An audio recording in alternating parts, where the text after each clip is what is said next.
अनि एम्स खोटेर 30,000 को गरेर दाइ दारु कति दिनमा 2 दिनमा 30,000 तर हिस्ट्री त मेकिङ भयो नि त दाइ तर नेपाल भर्सेस इन्डिया साउथ त एमसी कोड हैन उनीहरुले कल्चरको लागि भनेर गरे के अनि अर्को दुःख चाहिँ के लाग्छ त सबै ठुलो आर्टिस्टले कमेन्ट गरे क्या है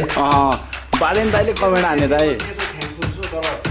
शेयर पनि गर्दै भए चाहिँ दामी हुन्थ्यो त्यो दाइ अब नेपाल भर्सेस इन्डिया आयो अब के गर्ने प्लान छ तपाईको तर नेपाली आर्टिस्टहरुबाट चाहिँ सपोर्ट चाहिँ पाएन मजदुर भन्छ त्यही कुरा सपोर्ट चाहिँ पाएन क्या इन्डियन ऱ्यापरहरु जब बसेको हामी त्यो ठाउँमा आएर यहाँ भिडियो बनाइरहेको छु अन्तर दाइ इन्डियन ऱ्यापर अस्ति बसेको आज हामी बसेको दाइ राखेको हामीले हैन अनि एम्स खोटेर 30,000 को खा गरेर दाइ दारु 30,000 को दारु कति दिनमा 2 दिनमा 30,000 को छ कोले भने तिमीले हो नेक्स्ट दाइले भने तपाईहरु सब लगाउनु दारुमै गयो होला त्यत्रो 30,000 खादा त तर अब मेन अलिकति सेटिस्फ्याक्सन नभएको छ लाइक के थिए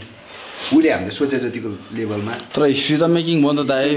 तर नेपाल भर्सेस इन्डिया जुन लेभलको कोड खोजेको थियो नि जुन कोड खोजेको थियो नेक्स्ट दाइ म हैन हामीले खोजेको कोड चाहिँ अलि नपाएको हो जस्तो भयो हो हैन तै नि भयो दामी भयो नि त साउथ त एमसी कोड हैन उनीहरुले कल्चरको लागि भनेर गरे है सही हो लाइक अब तिम्रो नेपालमा अब अरु जस्तै हामीले कति धेरै आर्टिस्टहरु पनि भन्यो है जस्तै इएमएफ को लागि हामीले धेरैलाई भन्यो है नाम नभनौँ तर बनाएको थियो अब अहिले कमेन्टमा जतिले भन्छ नि इएमएफ को लागि इङ्ग्लिस भएन भन्छ नि जो मान्छेको नाम मेन्सन गराएको थियो नि कमेन्टमा त्यो मान्छेहरु सबैले भने हामीले है अब त्यो भन्दा पनि उनीहरुले चाहिँ अब लाइक अति नै हाइवी भन्यो के प्राइस लाइक अब हामीसँग त स्पोन्सर थिएन भाइ आफ्नो पैसा आर्टिस्ट अब उसको आफ्नो त्यो नि हुन्छ नि ओके ठिक छ हामीले बुझ्यो नि त त्यही भएर चाहिँ अब इटिस लिएर आइटिस पनि किनभने राम्रो आर्टिस्ट हो नयाँ दामी आर्टिस्ट पर्छ अब कमेन्टमा अब त्यही पुरानोको फ्यान भयो भन्दैमा उनीहरूले मात्र चाहिन्छ भन्ने कुरा नि हुँदैन किनकि हरेक पुस्ताको पालो आउनु पऱ्यो नि होइन उहाँहरूले त गरिसक्यो नि त सबको पालो आउनु पऱ्यो नि त है होइन अनि मैले भन्नु खोजेको कुरा चाहिँ त्यही हो होइन अनि के हो भन्छ इजी टु जज गर्छ म्यानेज गर्नु कति गाह्रो थियो गर्दाखेरि अर्गनाइजरलाई थाहा हुन्छ नि त कति गाह्रो थियो यताउति हामी त विदाउट स्पोन्सरकै भयो भने गाह्रो हुँदैन त विदाउट स्पोन्सर त लास्ट गाह्रो हुन्छ नि त त्यो अनि अर्को दुःख चाहिँ के लाग्छ त सबै ठुलो आर्टिस्टले कमेन्ट गरे क्या है बालेन दाइले कमेन्ट हाने दाइ त्यसमा थ्याङ्कफुल छु तर सेयर पनि गरिदियो भए चाहिँ दामी हुन्थ्यो त्यो हजुर हामीलाई पनि सजिलो हुन्थ्यो होइन नेपालको टप ठुलो आर्टिस्टहरू सबले हेर्नु भएको छ तर उहाँहरूले सेयरहरू नि गरिदियो भए चाहिँ दामी हामीहरू गर्नेलाई नि होइन खुसी लाग्थ्यो नि किनभने लाइक अल थिङ्स हाम्रो स्पोन्सर कहाँबाट जुटा हुन्छ नि त पैसा हो नि त यसो तपाईँहरू सानो सहयोगले पनि हुन्थ्यो नि त धेरै ठुलो हुन्छ नि त धेरै ठुलो हुन्थ्यो भन्ने कुरा मैले भन्नु खोजेको कुरा चाहिँ अब गरेन भने चित्त दुखाइदियो होइन हाम्रो अन्तरे दाइ बिग सर अन्तरे दाइ लभ यु ल के भन्नु छ दाइ हिस्ट्री पप अब चाहिँ के दाइ अब नेपाल भर्सेस इन्डिया आयो अब चाहिँ के गर्ने प्लान छ तपाईँको नेपालमा के ल्याउने विचार छ लाइक साउथ एसियालाई नेपालमा ल्याउने विचार छ नेपाललाई वर्ल्ड वाइड चिनाइदिने हो इन्टरनेसनल पारामा टार्गेट चाहिँ त्यही गरेर हो हजुर सो गरि नै रहेछौँ हामी आफ्नो तर्फबाट त अब सो तपाईँहरूले अब हेर्नेहरूले चाहिँ है होइन कमेन्ट भन्दा पनि अलिकति सेयर पनि ठोकिदिउँ किनभने लाइक एउटा सेयर होइन किनभने यो मुभमेन्ट भनेको लाइक यहाँ मात्र रोकिनु हुँदैन यो चाहिँ हामीले चाहिँ वर्ल्ड वाइड नै यो नेपालको भनेको के हो नेपालमा चाहिँ कस्तो आर्टिस्ट छ भनेर देखाउनु छ क्या होइन अनि अरू भन्दा नि अब हाम्रो सिनले होइन यस्तै कारणले गर्दा क्या आर्टिस्टले राम्रोले सपोर्ट नभएको कारणले गर्दा कति धेरै आर्टिस्टहरू लस गरिसक्यो क्या हो नि दाइ लिटरली पहिलाको ओनीहरू होइन अहिले छैन क्या हामीसँग ल युवराज घले दाइहरू यो कसैले पनि चिन्दैन दाइ अहिले ऱ्यापरहरूले तायाङ भन्ने ब्याटल ऱ्यापरको कुरा गरौँ न तायाङहरू होइन उनीहरू जस्तो आर्टिस्टहरू हुन्छ नि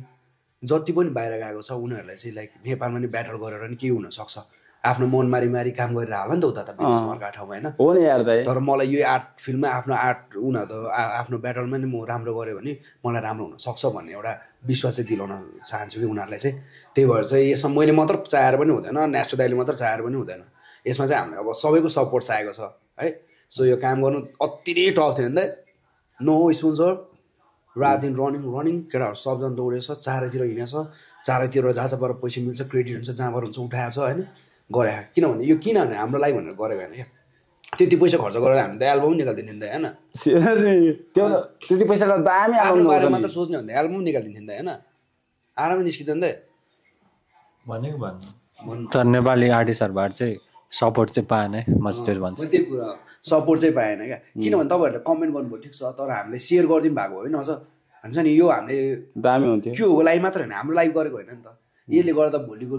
दिनमा राम्रो आर्टिस्टहरूलाई अगाडि बढ्ने मौका पाउँछ जस्ट लाइक ब्याटल ऱ्यापरहरू पनि अहिले ब्याटल ऱ्याप गर्ने कति धेरै भाइहरू छ है देख्ने तर उनीहरूले किन गर्न खोजिरहेको छैन भनेपछि यसमा स्कोपै छैन भन्ने सोचिरहेको छ तर अब योबाट गरेपछि अब भोलि गएर ट्यालेन्टको कदर हुन्छ अनि उनीहरूले आफ्नो आर्ट स्किल्सहरूलाई राम्रो बेटर बनाउँछ नि त झन् बेटर आर्टिस्ट आयो सिनलाई झन् राम्रो ब्याटल ऱ्यापर आयो स्टुडियो भएर मात्र गरोस् भन्ने गरेकोमा बाटोबाट मात्रै आओस् भन्ने पनि छैन जहाँबाट गएर पनि राम्रो आर्टिस्ट सिनमा आएर राम्रो आर्टिस्ट चल्यो भने त सबैको लागि राम्रो हो नि त होइन अझ इन्टरनेसनली वेमा पनि अझ डिफिट गरेर एज अ कम्पिट गरेर इन्डियासँग गएर जितेर आइदियो दामी होइन बङ्गलादेश गएर जितेर आइदियो उतातिर गएर जितेर आइदियो भने त हो ब्याटल ऱ्याप त खतरा हुन्छ होइन सो सबैजनाले लाइक अब त्यो चाहिँ सब हेर्नु पऱ्यो क्या यो तेरो यो मेरो होइन क्या हामीले गरेको हाम्रो लागि हो सिनको लागि हामीले लाइक आफ्नो लागि मात्र भन्दा नि सिनको लागि चाहिँ अब पछिको आर्टिस्टहरूलाई चाहिँ कस्तो हुन्छ होइन त उनीहरूको लागि एउटा बाटो खोल्दै हो क्या सो त्यो वेमा बुझौँ लाइक तपाईँहरू जो सपोर्ट चाहिँ चाहियो दाइहरू अब जो पनि हुनुहुन्छ हाम्रो केही मोटिभ छैन हाम्रो असली सक्सेस त्यति बेला हुन्छ जति बेला डिजर्भिङ आर्टिस्टहरू नेपालमा बस्छ ब्याटल गर्छ म्युजिक गर्छ होइन विदेश जाँदैन आर्टिस्टले होइन अस्ट्रेलियामा गएर भाग मार्नु पर्दैन तबसम्म हाम्रो यात्रा जारी नै छ काम जारी नै छ त्यही हो त्यही भन्छ राजालाई यति है अझै सोध न जिस्किरा ढिला भइसक्यो तिमीहरूलाई लजाऊ त्यही हो है दामी दाइ त्यो साँझको दिन दामी भयो दाइ होइन रमाइलो भयो एकदम रमाइलो भयो दाइ ठिक छ ल ठिक छ बिर्सिनु होइन सब्सक्राइब गर्नु ल सब्सक्राइब